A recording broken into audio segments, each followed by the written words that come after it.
Welcome students. In this lecture, we are going to discuss about the drugs that we use for the management of ulcers, right? So before we move ahead into this topic, first we shall make ourselves familiar with what actually ulcers are. Although these topics have been previously covered in the pathophysiology in the previous semesters, but I'm giving a brief insight about those topics as well. So basically your ulcers are the lesions that develop in the acid pepsin bearing regions of the GIT. So if we say that if this is right, if we say that this is, if this part, if we say if this is the stomach and this is the part of the intestines, right? So in the stomach, right, the digestion of the food takes place. So in order to digest the food, there is requirement of two major components. First is the HCl, or I'll be using it synonymously with acid only, and pepsin. That's an enzyme that helps to digest the food and unfurling of the proteins. I'm not going into those details. So when acid and pepsin when they are present in these area, they can digest proteins, and these cell walls, right, this GIT wall, it is also made up of those similar kinds of proteins. So why is that in normal circumstances that these walls, they do not get digested by the acid and pepsin action? So the answer for that is that there are certain defensive factors which prevent this breakdown process, right? This digestion process is inhibited by these two things, mucus and bicarbonate ions, right? So we can see, like, if this is the wall of the stomach, this is the intracellular inside of the stomach, and this is the outside the stomach. So this is the area that will be housing your HCl and your pepsin, right? Both of these things will be housed here. So these acid and pepsin, they tend to digest this, but what happens that there is a barrier of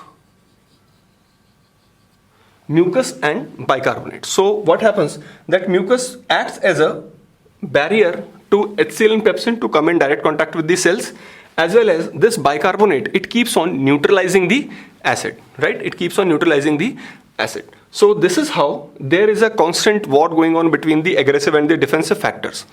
But because of certain lifestyle changes, certain medicines, there is sometimes a development of an imbalance between the aggressive and the defensive factors, right? So when the aggressive factor level will go high and the defensive factor level will come down, so in that condition, this acid and pepsin will be able to reach to this stomach layer, right? It will be able to reach to this layer, and it will lead to the development of the ulcers, correct? There are two types of ulcers, right? We categorize ulcers into two major classes. First is the gastric ulcer, and the second one is the duodenal ulcer. Based on their location, we have categorized them. The ulcers that develop in this region, right, in the stomach, right, we will call them as gastric ulcers, and those ulcers that will develop in this region, right, they will be qualified as duodenal ulcers, right? Why? Like, we have studied that in the intestine the pH is alkaline, but this duodenum, this is the junction of the stomach and the intestine. So this duodenum is exposed to very high concentrations of acid or very low pH, which makes it very susceptible for the development of ulcers, correct? So gastric ulcers, when ulceration or the lesions that we have already discussed, the ulceration, the lesions or the wounds that arise in the walls of the stomach, correct? And intake of the food will enhance the pain in this condition because of the vagal innervation, right? Because of the vagal innervation, whenever we think, we smell, we taste, or we touch, food, then there is an automatic release of acid and pepsin in the stomach. So if someone has taken some food, right, small minor quantities of food have been taken, in that condition there will be release of acid, right? And this acid, because there is already a wound present, right? There is already a wound that is present here, right? So what will happen that because of that wound will be further eroded by the acid and pepsin, right? So whenever a person who is suffering from the gastric acid and he takes any amount of food, then in that condition, that person will start to feel the pain. And usually this pain is relieved by vomiting. If the patient vomits, the stomach will, like the stomach pouch will become empty. There would be no stretching on the walls. The stomach will go empty, and there would be no release of acid and pepsin. And during the vomiting, the previously released acid and pepsin will be thrown out. The second type of ulcers are the duodenal ulcers, right? So these duodenal ulcers, they are called as duodenal ulcers because they arise in the duodenal region, right? They arise in the duodenal region, and the pain occurs 1 to 3 hours after a meal. Why is it so? Because the average transit time through the stomach into the intestine is 1 to 3 hours, right? So when the food will be digested in the stomach, then it will go into the duodenum, and that's when the individual start to feel the pain, right?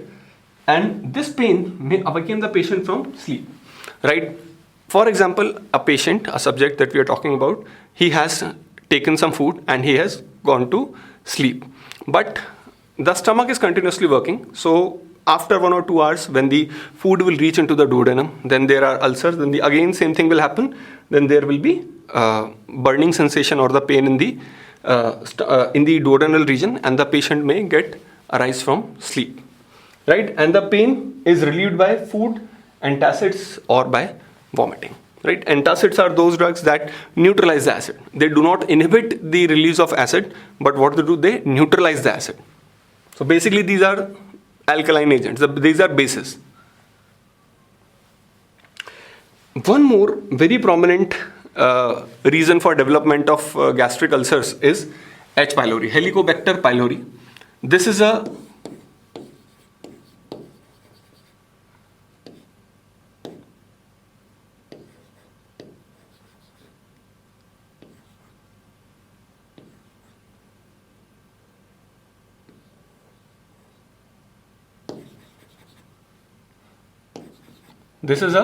gram-negative bacteria, right? This is a gram-negative bacteria, and the reason how this causes ulceration is by this H. pylori has the ability to produce an enzyme called urease. So what this urease does, this urease splits urea into ammonia and carbon dioxide, right? So this ammonia is itself alkaline in nature. So what it does, that it provides a neutral environment for the growth of the bacteria, right? One big purpose that this HCl serves us, that it also kills the bacteria that comes inside with the food, right? In majority of the bacteria are killed. So this ammonia that the bacteria generated by splitting the urea into carbon dioxide and ammonia, right, provides a neutral environment. It starts to neutralize the acid. And this carbon dioxide reacts with water and it starts to produce your bicarbonates, right? Some bicarbonates are produced, so local, right? So they will also protect the bacteria. Along with that, this bacteria also produces an enzyme called as catalase. And this catalase, what it does, it catalyzes this reaction, right? There are cells, neutrophils. We all have heard about those. So these neutrophils, what they do, that they release hydrogen peroxide on the target organism in order to kill it. But what it does, that this bacteria, it has the enzyme catalase, and what this catalase does, that it breaks down hydrogen peroxide into water and oxygen, right? It breaks down it into water and oxygen. So this catalase prevents the bacteria from the action of neutrophils, right? Neutrophils cannot do any harm to the bacteria. Then this bacteria also has some adhesion molecule that lets the bacteria to adhere to the GIT wall. We all have heard about adhesion molecules, like for example, if this is a surface, if this is a bacteria, then there are certain molecules with which the bacteria may adhere, right? So they provide it additional strength to bind with the mucus, right? And bacteria also produces severe inflammation and the damage to the site of infection, right? So, and this bacteria can reach our body through like contaminated food. The easiest way to enter is through contaminated food and water. So let's see the physiology that is behind the release of acid, right? The physiology that is there. So we see that there are certain cells, please try to understand them. So first we have the ECL cell. So this is the enterochromaffin-like cell. Then we have this ENS neuron, enteric nervous system neuron. Then we have this G cell, right? We have this G cell, and this G cell releases gastrin, right? This gastrin is released by the G cell. Then we have different types of all sorts of receptors that we have, which we will discuss one by one, right? So, and this is cholinergic innervation, right? Out of this 2, this second one, this is the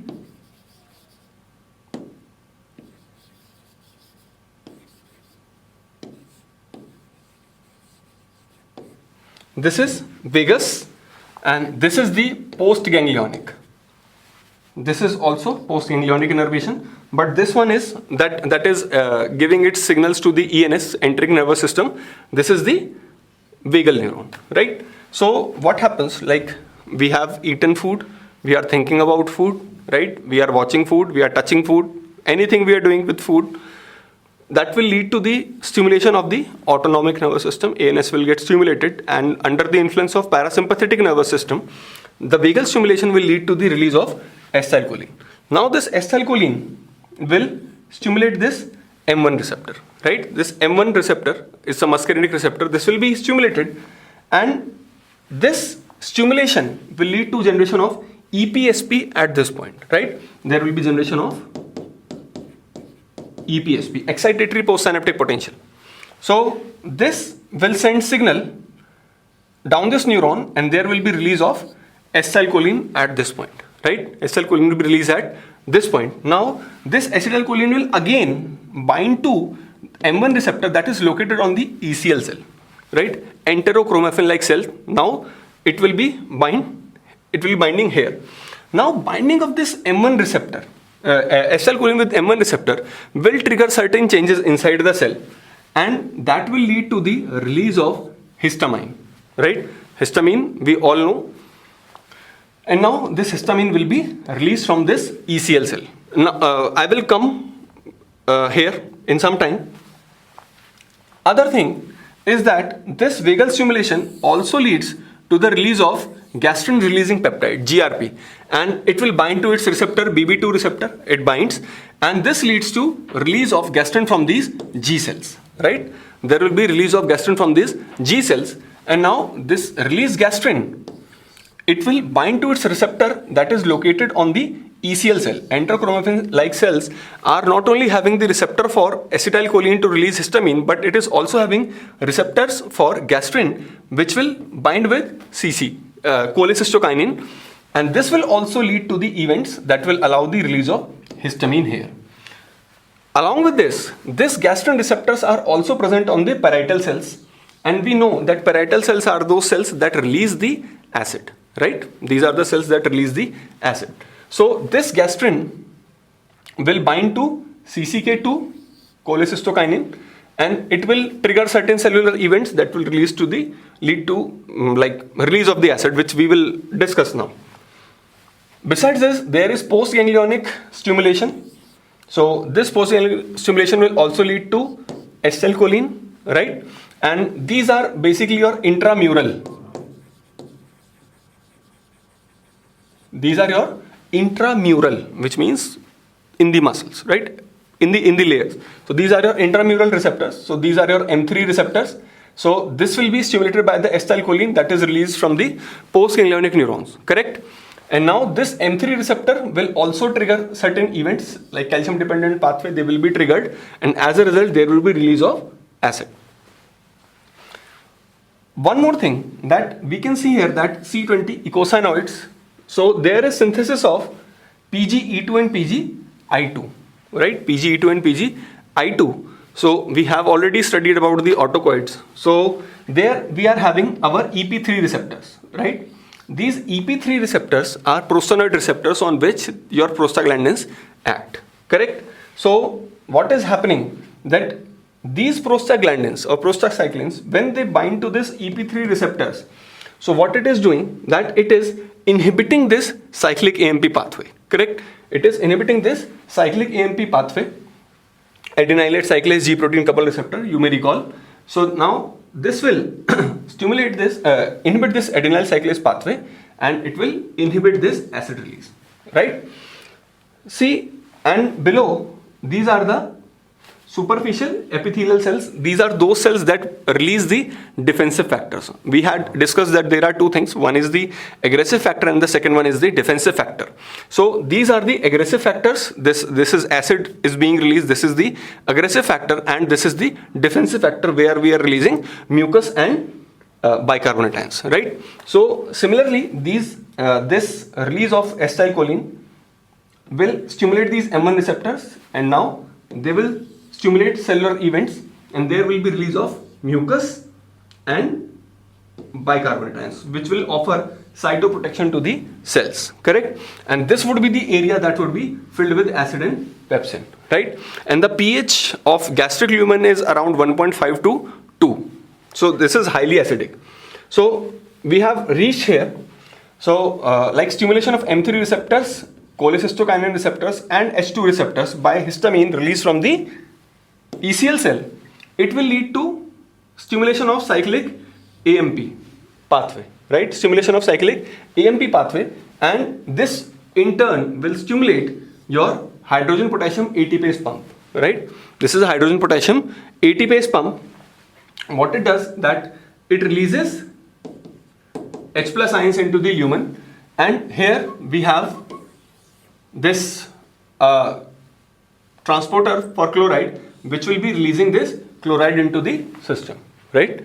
And this hydrogen potassium ATPase, we have certain role of carbonic anhydrase as well, which provides a continuous supply of the H plus ions to us, right? So this is how this H plus will be released here, chloride will be released here, and they will make HCl, right? And formation of this HCl also becomes necessary because the pepsin, that is an enzyme which is responsible for the conversion, which is responsible for like protein digestion, right? So what it does, this HCl is responsible for the conversion of pepsinogen, which is the inactive form of pepsin. So pepsinogen, when it is in presence of HCl, it is converted into pepsin, right? So this is about a basic overview of how the acid release takes place in the stomach. And yes, we have one bad fellow as well, H. pylori. And now these are the targets which we can utilize for the management of ulcer, correct? So first we can have, or we will go here at a later point. First, what can be the approaches for the management of ulcers, right? So ulcers are being caused by increased aggressive factors or reduced defensive factors, correct? So first approach can be that we reduce the release of gastric acid, right? So whatever the factors that lead to the release of gastric acid, we have to counter those. So for that, we can have PPIs, proton pump inhibitors, we can have H2 antihistaminics, we can have anticholinergics, and we can have prostaglandin analogs, right? Please remember all these four. Now I will take you back to the previous slide. First one was PPI, proton pump inhibitor. This, we are having our proton pump inhibitors. So proton pump inhibitors, what they would do, that they will inhibit this, right? Second one was your H2 antihistaminics. So these are your H2 receptors, right? These are your H2 receptors, and we can see that they are playing very vital role in the release of acid, right? So if we block this, right, if we make this H2 receptor unavailable for the histamine, so even if there are so many factors that are leading to the release of histamine, but this histamine will not be able to show any of its effect, right? There would be no effect that would be seen by this histamine, correct? Now next is third one we had was anticholinergic. You see that here, here and here, right?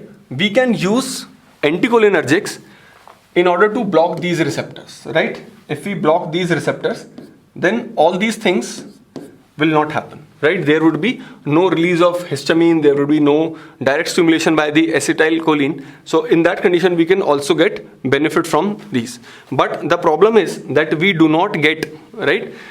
We do not tend to use these muscarinic antagonists because these muscarinic antagonists, they have like very like too much of adverse effects with them.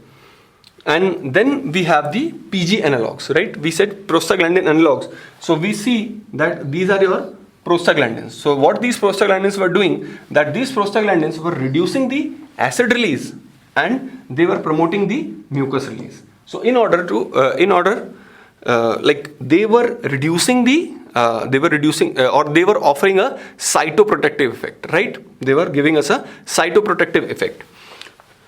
This is it. So these are the 4 targets that we can target for reducing the acid supply, right? The acid release would be reduced. Next we have is neutralization of gastric acid by antacids. What we have done, like we have inhibited or reduced, right? We have reduced the acid release, right? But what to do with the acid that was previously present there? So for that, we have to neutralize it. Like in the titrations, we neutralize a base with an acid or acid with a base, right? So what we are doing here, that we are exposing this acid, we are exposing this HCl to some alkaline agents. So what will happen? It will neutralize it. So there would be formation of some salts and the pH will be raised, correct? So there are 2 types of antacids. One are systemic and other are non-systemic. You have already studied in your in your first pharmacology that systemic and non-systemic, like if a drug is reaching to your complete system, right? If it is impacting your whole body, we call it as systemic. But if that drug is showing its action only up to a local region, we call it as non-systemic, correct? So let's see that what they do. So there is acid. So what we have done, that we have taken our antacids here, right? We have taken our antacids there. So what they will do, that they will neutralize the HCl that is present, right? Whatever the HCl that has been released will be neutralized. Next approach is ulcer protectives. So we have done 2 things. First thing that we have done, that we have reduced the acid release. Second, what we have done, that we have neutralized the acid. But one more thing that we have to do, that we have to protect the ulcer as well, right? Because if there is, for example, if we see, if this is a section of the stomach and if there is a wound, right? So what we have done, that there is no HCl, right? Or very less HCl. Or what we have done, we have neutralized the HCl, right? HCl has also been neutralized, but it would be good, right, that this is covered.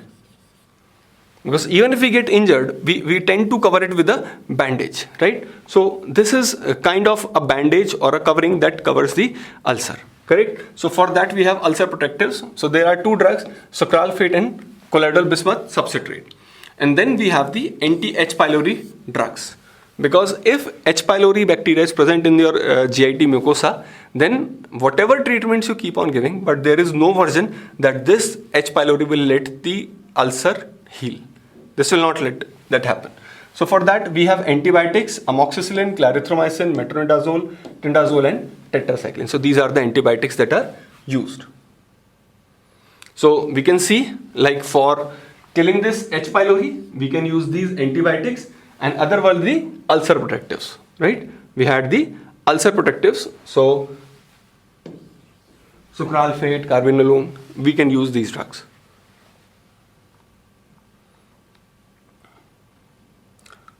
So now we will start, right? We will start with one by one every category of the drug.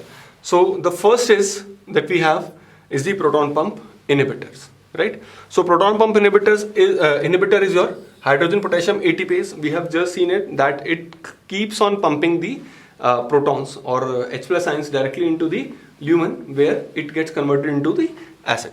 So these drugs, they act by irreversible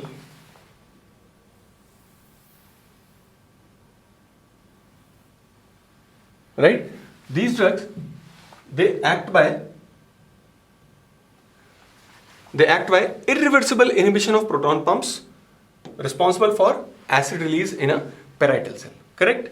And these drugs, they are inactive at neutral pH, right? So if like your pH is, if it is close to 7, then these drugs will not be effective, right?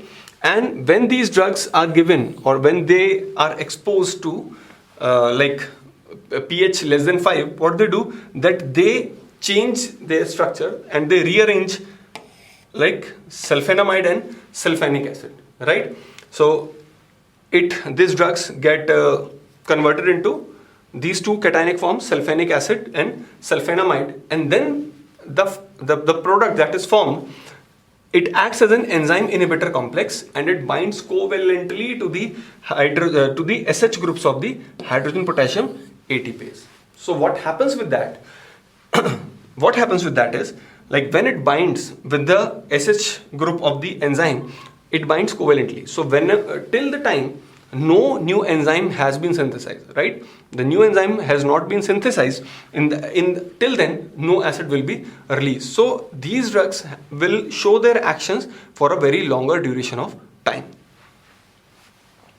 These drugs also inhibit gastric mucosal carbonic anhydrase. What I mentioned, that it is an enzyme that reduces the acid secretion. That promotes the acid secretion by supplying this H+ ions, right? So proton pump inhibitors, these are the 4 drugs. I'm not going into the individual drugs. I'm explaining the class.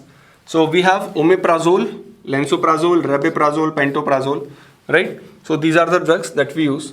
And the proton pump inhibitors, they relieve symptoms and they heal ulcers more rapidly than H2 blockers. So this is one of the reasons that your proton pump inhibitors are preferred drugs preferred over H2 blockers or H2 receptor antagonist. The proton pump inhibitors, they are given as enteric coated granules, right? Enteric coated, which means that they will be released in the intestines, enteric. And the bioavailability ranges from 30 to 80% depending on the member of the family, right? Then these drugs, they should be given 30 minutes to 1 hour before food intake, because what food does, that food tends to increase the pH of the stomach, and we have discussed previously that these drugs, they are inactive at neutral pH. They need to be at slightly acidic pH so that they will be like more effective, correct? And despite the short T-half, the action lasts for 3-4 days even after stoppage of the drugs. So what I told, that since these drugs, they bind with the enzyme covalently and they inhibit the enzyme permanently, right? Irreversibly, they inhibit the enzyme. So till the time new enzyme is not synthesized, there is no release of acid in the stomach, correct? And the good thing about these is that we do not require any dosage adjustment in renal disease patients, right? There are certain adverse effects associated with them, like with every other drug. So these are those things that we do not put much efforts to write: headache, diarrhea, abdominal pain, achlorhydria, muscle and joint pain. Long-term use can lead to deficiency of vitamin B12 because intrinsic factor, right? Intrinsic factor acid, they help in release of acid.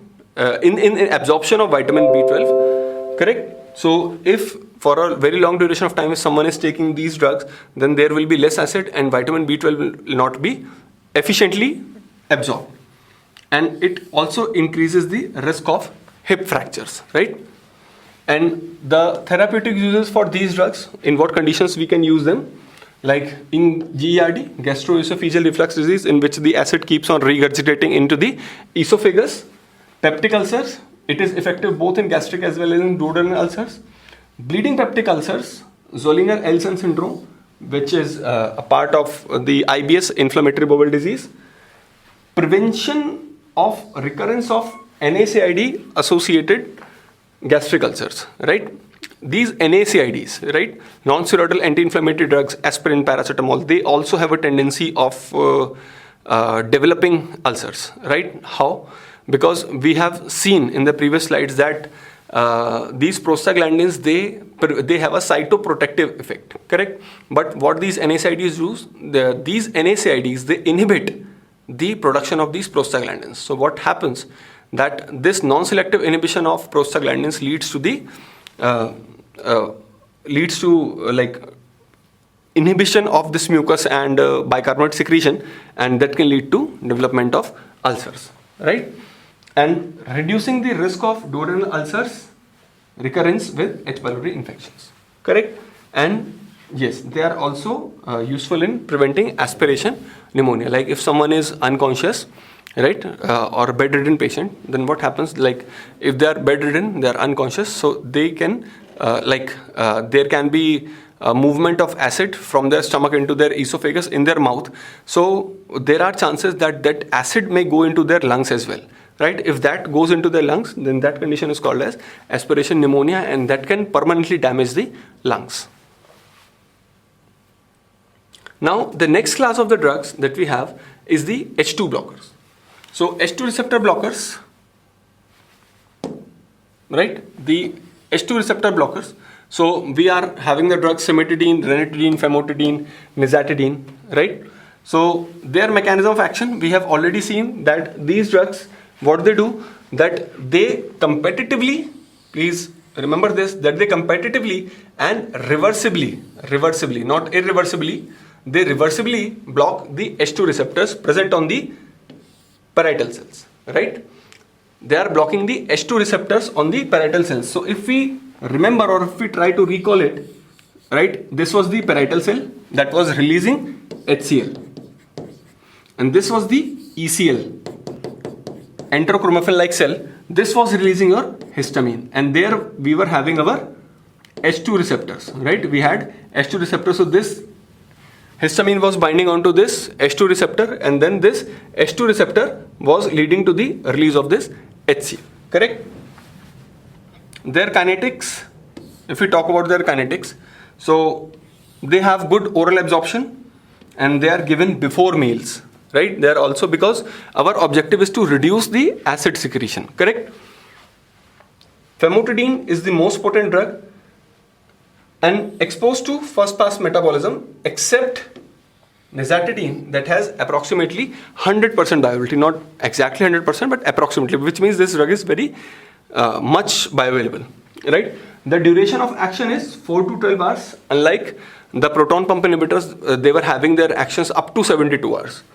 They are metabolized by liver and excreted mainly in the urine, correct? And these H2 blockers, they can cross placenta and they are secreted in milk. So these drugs are not to be given during pregnancy and lactation unless and until they are absolutely necessary and we do not have any other alternatives available. Their pharmacological actions, that they reduce basal and food stimulated acid secretion, right? So there is a basal acid release, like even if we are not eating any food, then there is some amount of acid that is being released, correct? And there is food stimulated acid secretion, like one is basal, and whenever there is presence of food in the stomach, there would be higher acid levels that are being secreted. So these H2 blockers, they can block approximately 90% of the night acid secretion, right? Nocturnal acid secretion, approximately 90% of that is taken care of, and this nocturnal acid secretion is primarily dependent on the histamine, right? So these drugs, they are better that they are given before sleep. They reduce pepsin activity for obvious reasons, because the pepsin is converted from pepsinogen in the presence of acid. But if we are preventing the acid release, then in that condition, pepsin formation would be reduced, right? These drugs also promote mucosal healing and they reduce pain in the patients.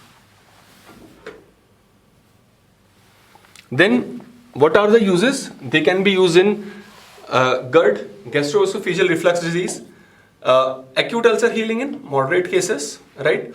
They are also given as pre-anesthetic medication in order to prevent the aspiration pneumonia, right? Because if we are making some patient unconscious, so in that condition, acid might come from their stomach into their mouth, and that can be inhaled by the individual, right? They are also used for preventing the bleeding from stress-related gastritis, right? and they are also used as post-ulcer maintenance therapy, because if someone has developed ulcer once, then there are possibilities that that individual may develop ulcers again, right? So even if an individual has been given clear that the ulcers have been healed, but even then that individual needs a maintenance therapy so that the ulcers do not reappear, right? And together with NSAIDs to prevent ulcers. You must have seen in the prescriptions that doctors, they tend to write, if they are giving you paracetamol or any painkiller is given, then they tend to give, or they tend to couple it with a proton pump inhibitor or along with the H2 blocker, correct?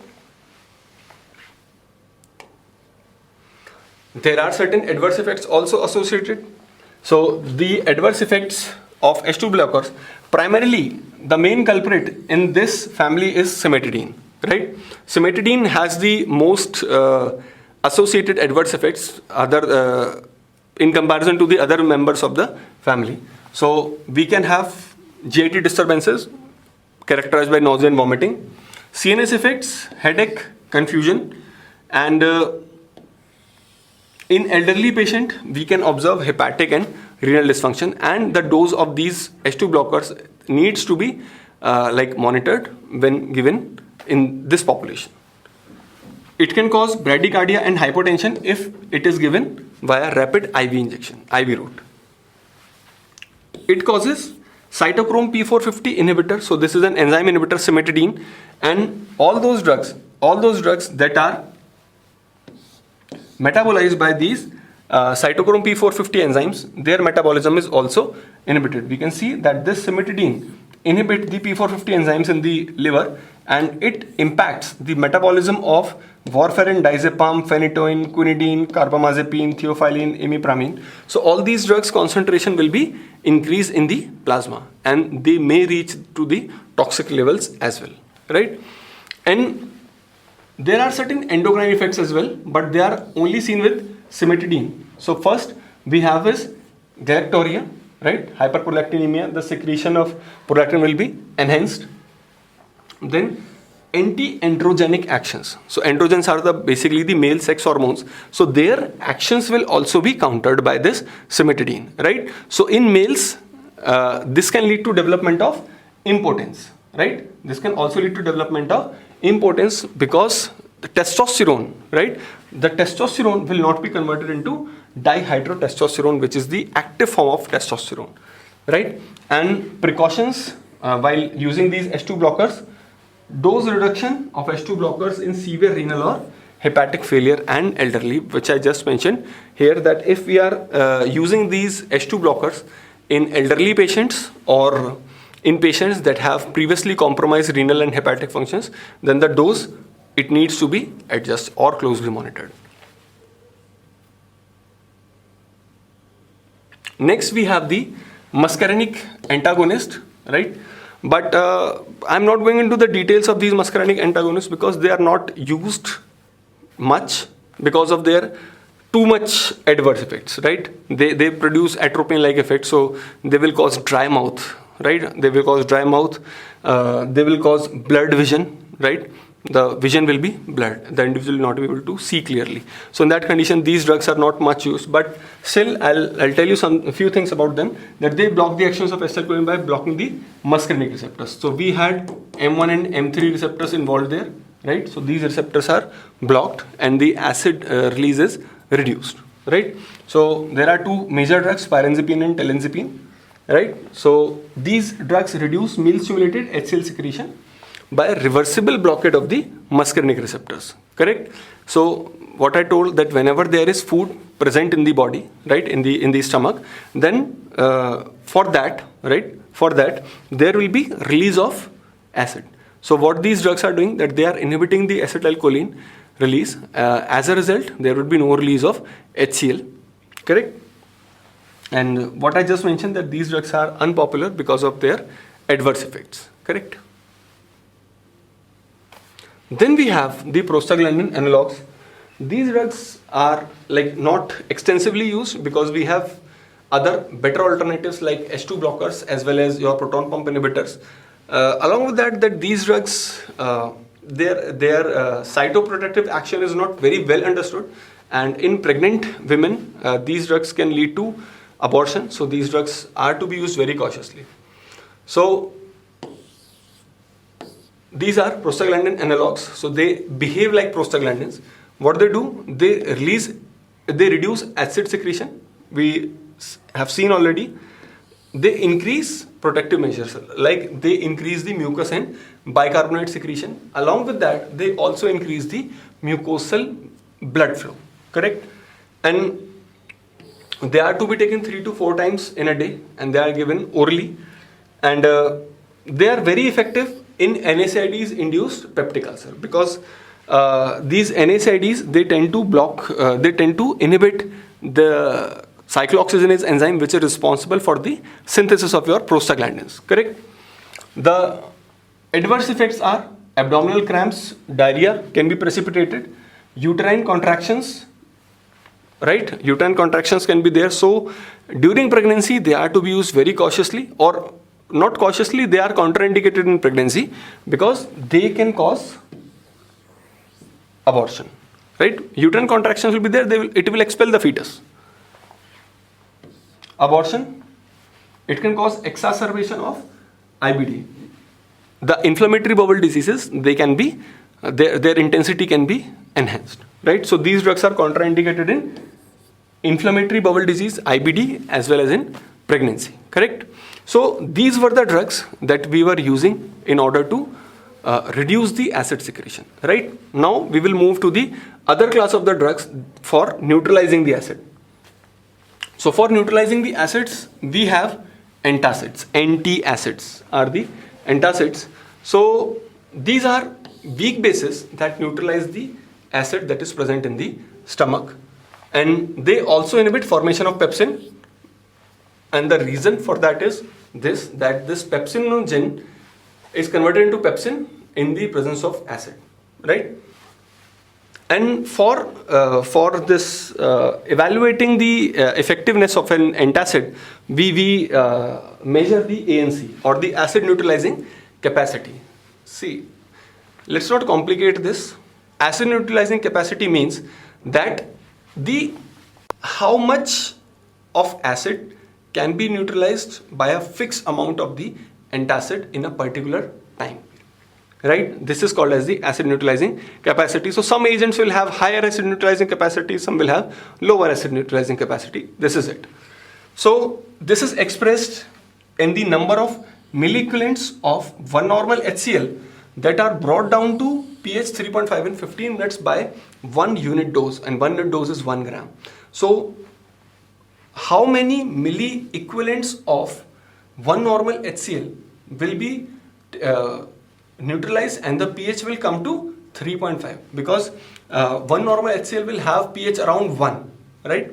So how much of acid will be neutralized by 1 gram of drug, so that and the concentration of acid needs to be 1 normal, correct?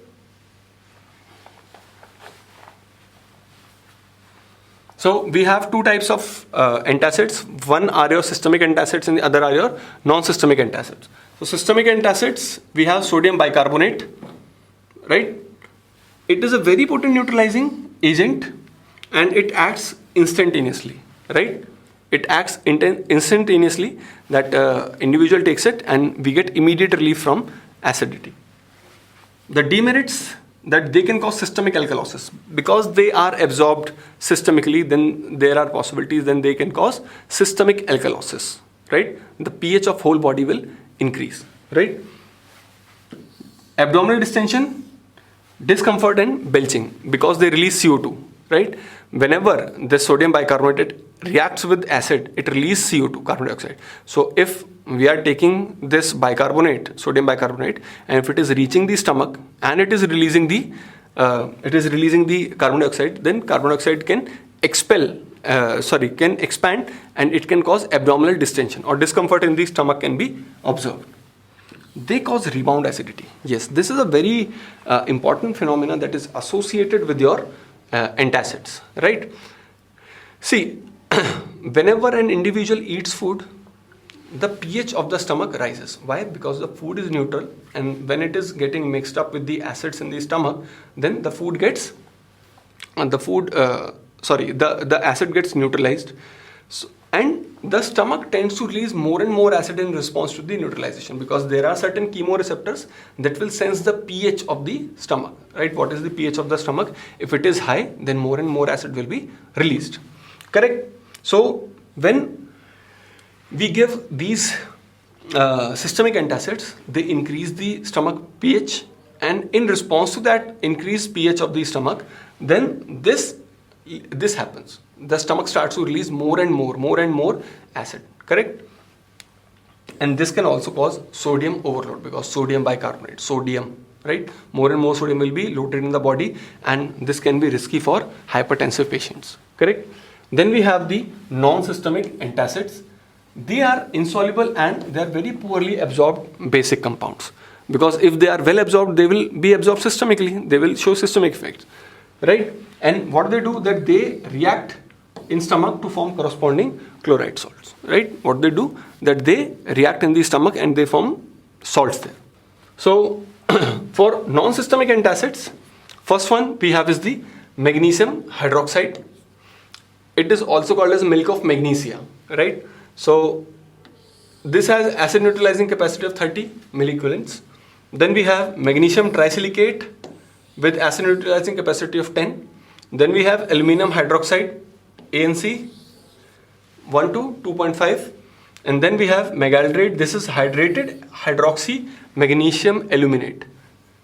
Magnesium aluminium hydrate, megaldrate, right?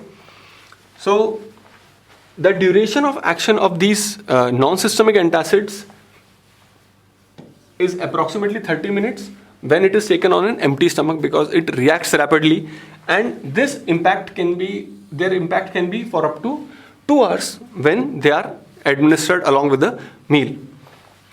There are certain adverse effects, right? For aluminum antacids, it can cause constipation, right?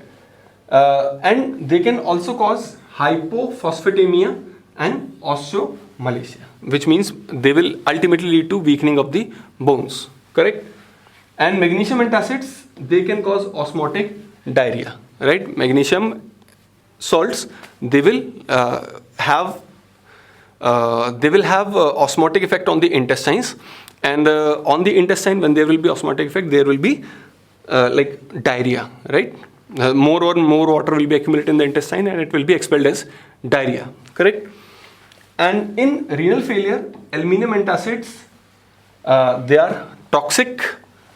They can cause aluminum toxicity and encephalopathy. Both of these things can be developed there. Then we have the next class of the drugs. Like, we have done two things. We have reduced the acid release and we have neutralized the acid. The next thing that we have is the ulcer protective.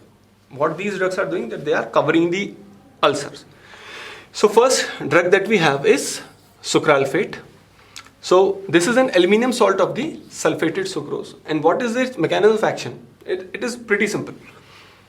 In the acidic environment, they also require acidic environment. When the pH is less than 4, it polymerizes. So for sucralfate to polymerize, we have to give it an acidic pH less than 4. So this sucralfate will polymerize, cross-linking will be there, and it will form sticky viscous gel. For example, if this is the wall and this is the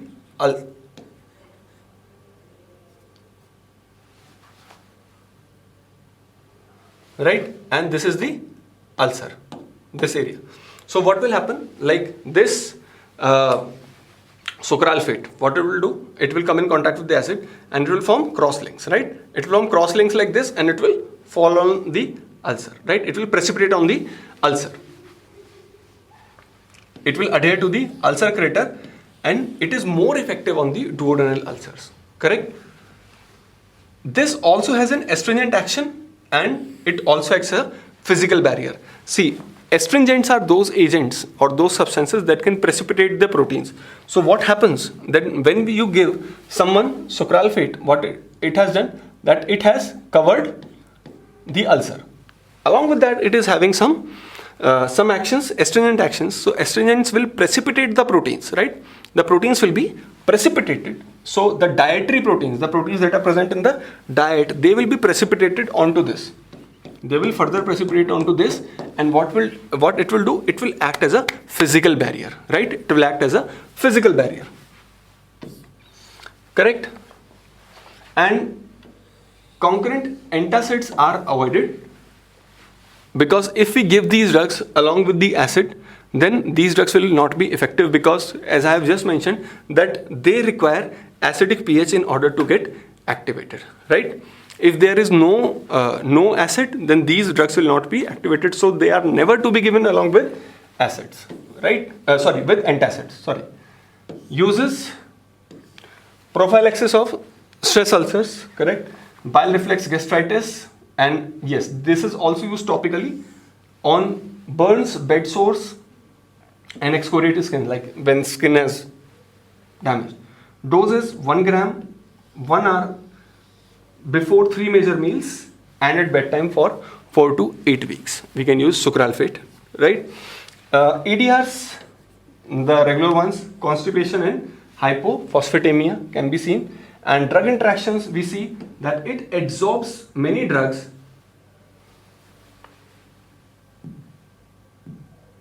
It absorbs many drugs and interferes with their absorption. It may prevent the absorption of several drugs because it has the tendency to adsorb them on their surface.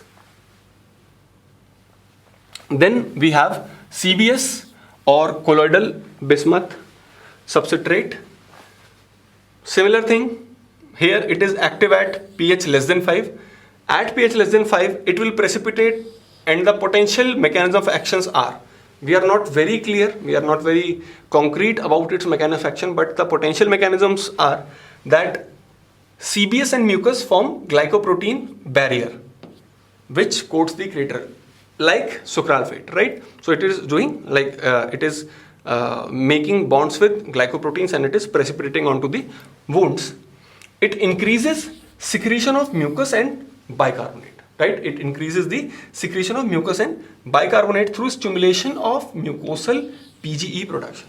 We have seen previously that this prostaglandin, right, PGE, they are cytoprotective. Although we do not know the exact mechanism, but we have come to a conclusion that these PGEs, they are cytoprotective. So this is also one of the possible mechanisms that this CBS is also stimulating this prostaglandin production. And it also detaches H. pylori from the surfaces, the adhesion molecules. It is interacting, probably it is interacting with the adhesion molecules, because this CBS has been found to be effective against the H. pylori infections, right? This is the dose, 120 mg QID. Adverse effect, blackening of the tongue and stools. Prolonged use may cause osteodystrophy and encephalopathy, right? And this can cause diarrhea, headache, and dizziness. You can write these on your own, right? Then there comes the drugs that are effective against H. pylori, correct? So anti-H. pylori drugs. So H. pylori, what it is, first let's have a brief introduction about H. pylori. It's a spiral-shaped, pH-sensitive, gram-negative bacteria, right? pH-sensitive, that's why it keeps on producing ammonia and bicarbonate, so that it finds neutral pH, because it cannot survive in acidic pH, right? So it is pH-sensitive, gram-negative bacteria, and gram-negative bacteria, they are notorious for causing diseases in humans and animals, correct? So it attaches to the surface epithelium beneath the mucus and has high urease activity, which I have already told that it splits urea into ammonia and CO2, carbon dioxide, right? It produces ammonia, which maintains a neutral microenvironment, what I just mentioned, around the bacteria, and this also promotes the back diffusion of H plus ions. So whenever there will be like increased concentration of H plus ions inside the cells, that will overcome the defensive factors, correct? And there are few antimicrobial agents or the antibiotics that have been found effective against this H. pylori, correct? And these drugs are amoxicillin, clarithromycin, metronidazole. But the problem with metronidazole is that if we are giving metronidazole only as a monodrug therapy, then there is rapid development of the resistance against metronidazole by H. pylori. Correct? CBS is active against H. pylori and resistance does not develop. Like the CBS, colloidal bismuth subcitrate, which I mentioned in the previous slide, it is effective against H. pylori, and since it is not antibiotic, we do not observe any resistance to it. So now we have certain therapies that are given to the patients, right? So the first therapy, this is called as the triple therapy. There is involvement of 3 drugs, right? We have 3 drugs. So we are using omeprazole or lansoprazole. So these are your PPIs, proton pump inhibitors. We have clarithromycin. And we have amoxicillin and metronidazole or metronidazole. So we are giving the combination of these 3 classes of drugs, and with this combination we have achieved over 80 to 92% of eradication rate of the H. pylori induced ulcers, right? These drugs are given for 14 days. We are going to use these drugs, and they will be followed by PPIs for 4 to 6 weeks, right? And short regimens for 7 to 10 days are not very effective, right? So they are to be given for a longer duration of time, at least 2 weeks they are used, right? Then we have the quadruple therapy. We are using 4 drugs here, right? We are using 4 drugs here, and they are to be used for 2 weeks as well, right? This was a triple therapy for 2 weeks. This is a quadruple therapy for 2 weeks. So we will combine a proton pump inhibitor.